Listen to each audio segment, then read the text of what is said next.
Shalom para pendengar yang dikasihi oleh Tuhan Yesus. Kiranya Tuhan memberikan rahmat-Nya kepada para pendengar semua. Sebentar lagi kita akan mendengarkan pembacaan Alkitab audio dalam versi bahasa Indonesia sehari-hari. Siapkan hati saudara. Kisah Para Rasul pasal 2. Pentakosta. Ketika tiba hari Pentakosta, semua orang percaya berkumpul di satu tempat. Tiba-tiba turunlah dari langit suatu bunyi seperti tiupan angin keras yang memenuhi seluruh rumah di mana mereka duduk. Dan tampaklah kepada mereka lidah-lidah seperti nyala api yang bertebaran dan hinggap pada mereka masing-masing. Maka penuhlah mereka dengan Roh Kudus, lalu mereka mulai berkata-kata dalam bahasa-bahasa lain, seperti yang diberikan oleh Roh itu kepada mereka untuk mengatakannya.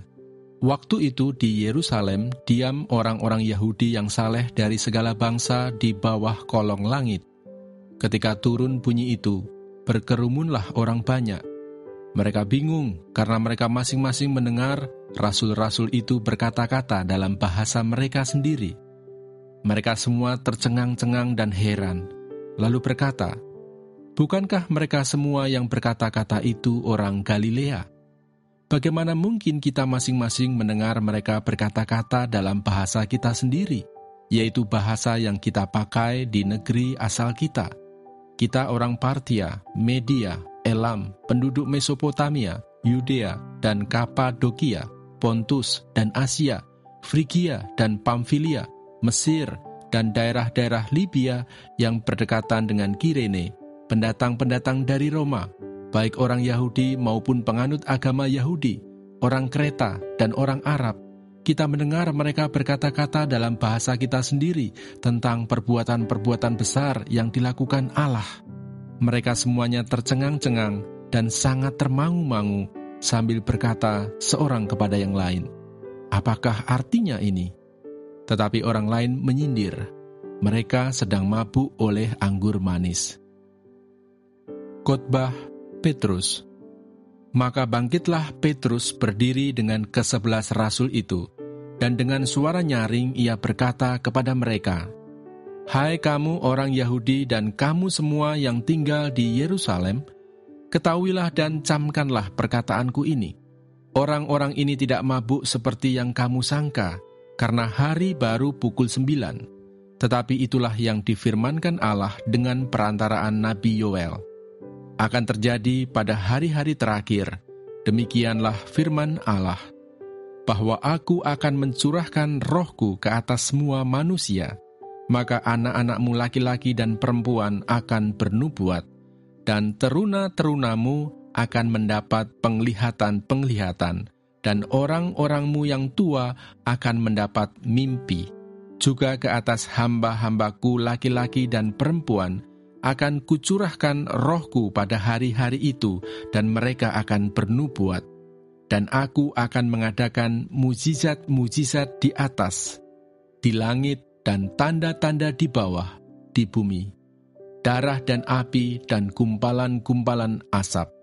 Matahari akan berubah menjadi gelap gulita, dan bulan menjadi darah, sebelum datangnya hari Tuhan, hari yang besar dan mulia itu. Dan barang siapa yang berseru kepada nama Tuhan akan diselamatkan. Hai orang-orang Israel, dengarlah perkataan ini. Yang aku maksudkan ialah Yesus dari Nazaret, seseorang yang telah ditentukan Allah, dan yang dinyatakan kepadamu dengan kekuatan-kekuatan dan mujizat-mujizat dan tanda-tanda yang dilakukan oleh Allah, dengan perantaraan Dia di tengah-tengah kamu, seperti yang kamu tahu. Dia yang diserahkan Allah menurut maksud dan rencananya, telah kamu salibkan dan kamu bunuh oleh tangan bangsa-bangsa durhaka. Tetapi Allah membangkitkan dia dengan melepaskan dia dari sengsara maut, karena tidak mungkin ia tetap berada dalam kuasa maut itu. Sebab Daud berkata tentang dia, "Aku senantiasa memandang kepada Tuhan, karena ia berdiri di sebelah kananku, aku tidak goyah." Sebab itu hatiku bersukacita dan jiwaku bersorak-sorak, bahkan tubuhku akan diam dengan tenteram, sebab Engkau tidak menyerahkan aku kepada dunia orang mati, dan tidak membiarkan orang kudus-Mu melihat kebinasaan. Engkau memberitahukan kepadaku jalan kehidupan. Engkau akan melimpahi aku dengan sukacita di hadapan-Mu. Saudara-saudara, aku boleh berkata-kata dengan terus terang kepadamu tentang Daud, bapa bangsa kita. Ia telah mati dan dikubur, dan kuburannya masih ada pada kita sampai hari ini. Tetapi ia adalah seorang nabi, dan ia tahu bahwa Allah telah berjanji kepadanya dengan mengangkat sumpah bahwa ia akan mendudukkan seorang dari keturunan Daud sendiri di atas tahtanya. Karena itu ia telah melihat ke depan dan telah berbicara tentang kebangkitan Mesias ketika ia mengatakan bahwa dia tidak ditinggalkan di dalam dunia orang mati dan bahwa dagingnya tidak mengalami kebinasaan. Yesus inilah yang dibangkitkan Allah, dan tentang hal itu kami semua adalah saksi.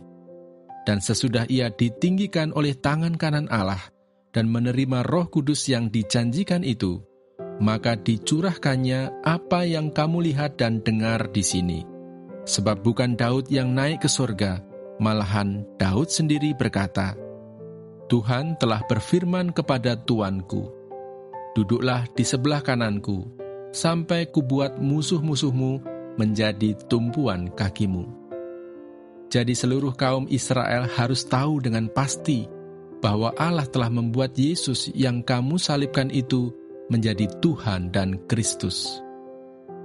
Ketika mereka mendengar hal itu, hati mereka sangat terharu. Lalu mereka bertanya kepada Petrus dan rasul-rasul yang lain, apakah yang harus kami perbuat, saudara-saudara? Jawab Petrus kepada mereka, bertobatlah, dan hendaklah kamu masing-masing memberi dirimu dibaptis dalam nama Yesus Kristus untuk pengampunan dosamu. Maka kamu akan menerima karunia Roh Kudus, sebab bagi kamulah janji itu, dan bagi anak-anakmu, dan bagi orang yang masih jauh, yaitu sebanyak yang akan dipanggil oleh Tuhan Allah kita. Dan dengan banyak perkataan lain lagi, ia memberi suatu kesaksian yang sungguh-sungguh, dan ia mengecam dan menasehati mereka. Katanya, berilah dirimu diselamatkan dari angkatan yang jahat ini. Cara hidup jemaat yang pertama. Orang-orang yang menerima perkataannya itu memberi diri dibaptis, dan pada hari itu jumlah mereka bertambah kira-kira 3.000 jiwa.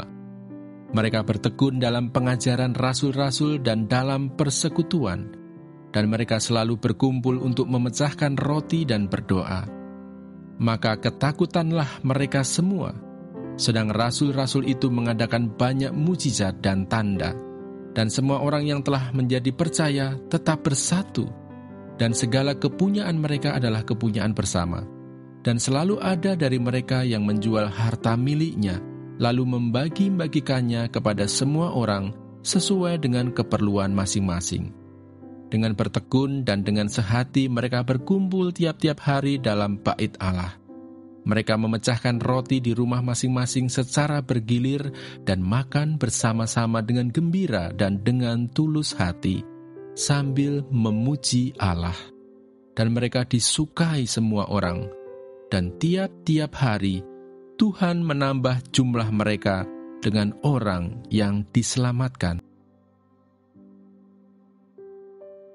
Terima kasih Bapa di surga untuk firman-Mu hari ini.